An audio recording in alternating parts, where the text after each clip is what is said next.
ہماری دعوت قبول کریں۔ اور کہا ان کی محبت اور اصرار اتنا زیادہ تھا کہ میں ان کی دعوت پہ گیا۔ کہا میرے اندر ایک کوئی چیز بول رہی تھی کہ سورت قریش کثرت سے پڑھ، اندر بول رہی تھی کچھ چیز کہ سورت قریش کثرت سے پڑھ۔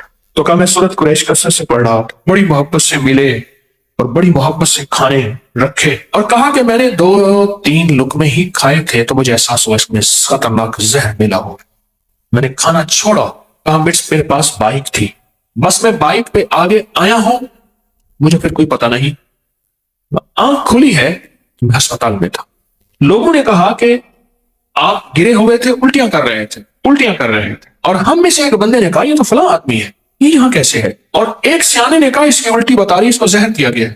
کہا کہ ایک چلتی ہوئی گاڑی تھی، اس میں انہوں نے مجھے بٹھایا، اور بٹھانے کے بعد 3 دن کے بعد مجھے ہوش ہے، اور کہا کہ انہوں نے جو زہر دیا تھا وہ زہر تھا کہ ان کے مطابق اس سے سینکڑوں آدمی مر جاتے ہیں، اتنا سخت زہر دیا تھا۔ وہ کیوں دیا تھا؟ وہ کسی اور قبیلے کا تھا، اونٹ کے چرانے والے۔ میرے آقا نے فرمایا، حضور نے فرمایا، بھیڑ بکری والوں میں مسکنت آئے گی، فقیری آئے گی، درویشی آئے گی، اونٹ والوں میں تکبر آئے گا، کینہ آئے گا۔ تو اونٹ کینہ رکھتا ہے، اونٹ کو ایک چھڑی مار دے، لاٹھی مار دے، کبھی نہیں بھولے گا اور کبھی معاف بھی نہیں کرے گا۔ اس کے واقعات بے شمار آئے ہیں کہ بندوں کو اس نے ٹکڑے ٹکڑے کر دیا اپنے مالک۔ اور کہا کہ مجھے اندر دل میں خیال آ رہا تھا کچھ ہے، کہا میں نے سورت قریش پڑھنا شروع کر دی۔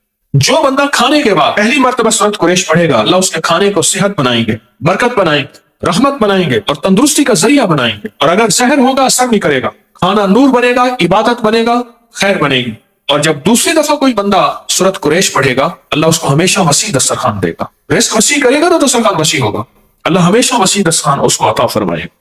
اور جو تیسری دفعہ سورت قریش پڑھے گا، اللہ اس کی 7 نسلوں میں فاقہ، فقر، غربت، تنگدستی ختم فرمائے گا۔ یہ ایک دفعہ میں نے مسجد میں یہ نماز پڑھی، ساتھ ہماری مسجد ہے، تو وہاں ایک نمازی ہے سامنے عابد مارکیٹ میں، یہ جو اے سی وغیرہ کی مارکیٹ، مجھ سے کہنے لگے میں نے سورت قریش پڑھی کھانے کے بعد 3 دفعہ، میرا 22 کلو وزن کم ہوا، میں بہت موٹا تھا، بہت بھاری تھا، جسم بہت وزنی تھا۔ کہا میں نے اس تصور کے ساتھ پڑھی سورت قریش اور اس یقین کے ساتھ پڑھی، کہا کہ میرا وزن جو ہے وہ 22 کلو کم ہوا۔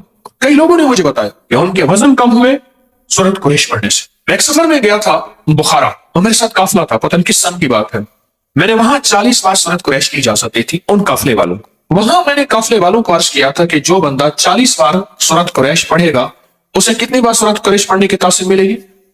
40 لاکھ۔ اور حقیقتاً جتنے بندے وہاں موجود تھے آج بھی وہ سورت قریش یقین سے پڑھیں، فیصلے بدلا دیتے ہیں۔ یاد رکھیے گا، ہماری زندگی ایک خوف کی زندگی گزاریں گے۔ بوڑھا ہے نا، بوڑھا جس کی اولاد نہیں ہوتی، جائیداد زیادہ ہوتی ہے، اس کے اندر خوف خود زیادہ ہوتا ہے کہ میرا بڑھاپا کیسے گزرے گا، اگر سارا مال، سارا دولت، ساری چیزیں لوگ لے گئے، میں کیسے زندگی گزاروں؟ اسباب کو اختیار کرنا گناہ نہیں ہے، اسباب کا سنبھالنا گناہ نہیں ہے، لیکن اسباب کے ساتھ مسبب الاسباب اللہ کے ساتھ تعلق بنا کے اور سورت قریش کے ذریعے اپنی مستقبل کو محفوظ کرنا، یہ اس سے بڑی نیکی کیا ہے؟ میں پھر لفظ کہوں گا، اب بہترین لفظ اللہ نے منہ سے نکلوایا، سورت قریش کے ذریعے مستقبل کو محفوظ کریں، اپنے ماضی نہیں، مستقبل، فیوچر، جسے لفظ کہتے ہیں نا فیوچر بنائیں، مستقبل بنائیں۔ یہ سورت قریش اپنے مستقبل کو محفوظ کرنے کے لیے، آنے والے وقت کی کوئی خبر نہیں۔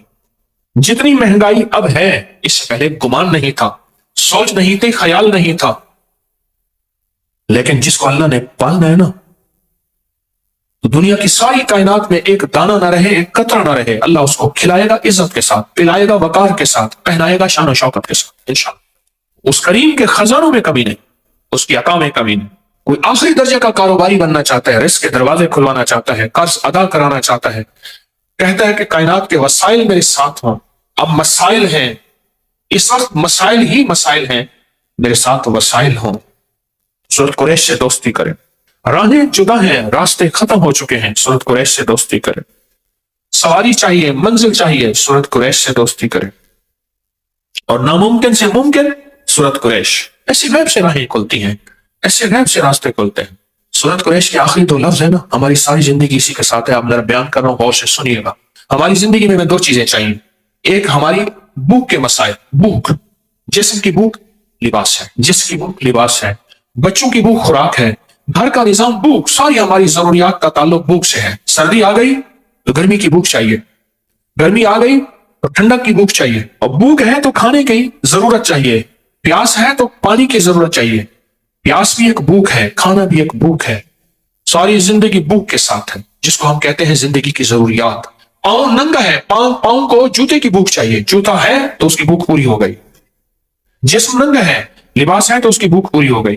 بھوک اگر ہو جائے پوری تو ایک چیز اہم چاہیے، یہ بھوک چھن نہ جائے، اس کے لیے امن چاہیے، حفاظت اور سیکورٹی کا نظام چاہیے۔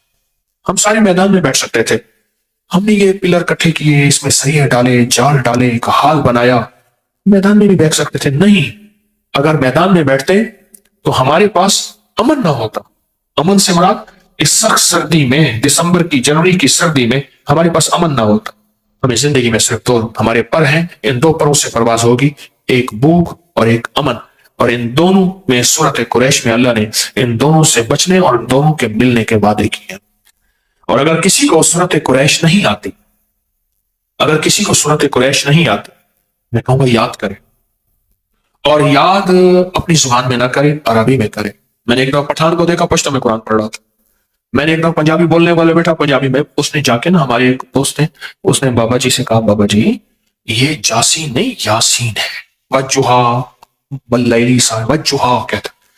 اس نے کہا بابا جی قرآن ہے، کہتا اپنی ٹھیک کر، تو اپنی ٹھیک۔ اعتکاف تھا، ایک مسجد میں گیا میں، سخت سردی تھی، رمضان تھا، آج سے کوئی 25 سال پہلے تقریباً، تو وہ حالت اعتکاف میں تھا، اس نے منہ لپیٹا ہوا تھا، سخت ٹھنڈے فرش میں بیٹھا ہوا تھا، اور کہہ رہا تھا پڑھ لا الہ الا اللہ۔ وہ سمجھتا تھا یہ لا الہ الا اللہ پڑھ بھی اس کا حصہ ہے، اس نے نا نعتوں میں سنا تھا نا، نعتوں میں نعت خانوں نے پڑھ لا الہ الا اللہ، سادہ بندہ بالکل مخلص آدمی۔ میں اس کے ساتھ بیٹھ گیا، بڑی مشقت سے بیٹھا، فرش بہت ٹھنڈا تھا، اور وہ دیوانہ بیٹھا ہوا تھا، پڑھ لا الہ الا اللہ، پڑھ لا الہ۔ یہ پڑھ لگا لیا، انہوں نے تجھے کہا تھا پڑھ، اصل لا الہ الا اللہ ہے، چلے تو اپنی جا کے ٹھیک کر۔ میں چپ کر کے اٹھ گیا، چلو اپنا کلمہ ٹھیک کر، میرا کلمہ ٹھیک نہ کرو۔ میں خاموشی سے اٹھ گیا۔ سورۃ قریش یاد کریں، میں بھی آپ بھی، اور یاد ایسی کریں کہ واقعی سورۃ قریش،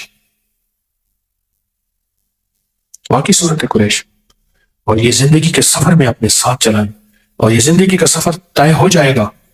ایک درخواست ہے، اپنا سفر طے کر کے نہیں جانا، اپنی نسلوں کے لیے اور امت کے لیے بھی چھوڑ کے جانا۔ میرا گھر، میرے بچے، میری بیوی، میرا کھٹیا وٹیا، میری زندگی، نہ اپنی نسلوں کے لیے بہت کچھ چھوڑ کے جانا، اپنی نسلوں کے لیے۔ جو بندہ سورۃ قریش سے دوستی کرتا ہے، اعمال کی زندگی سے دوستی کرتا ہے، نسلوں کو فقیر اور خالی اور منگتا انشاءاللہ چھوڑ کے نہیں جاتا۔ اللہ غیب سے نسلوں کو پالتے ہیں، پالنے کا انتظام کرتے ہیں، اللہ غیب سے نسلوں کو پال کے دکھاتے ہیں۔